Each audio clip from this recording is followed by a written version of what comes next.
Walking robots attempt to gain the agility of animals by mimicking their anatomy and movements. Typical robot feet feature mainly a rubber semisphere at the end of the leg. My research is proposing a novel design that utilizes retractable claws to increase the adhesion a robot foot could experience on surfaces in the forest. In the foot's design, the claw sits on a floating hinge and is attached to a central plunger by a string and held in the disengaged position by a spring.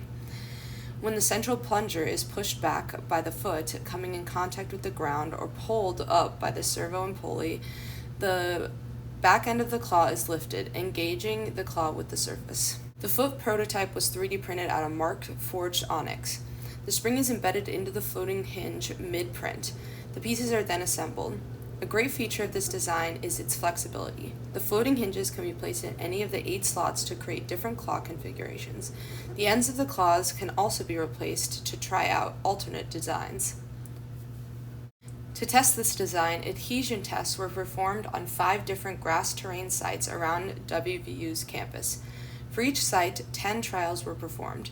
It was found that the clawed foot could withstand an overall average upward force of 7.3 newtons before coming out of contact with the ground when engaged with grassy terrain.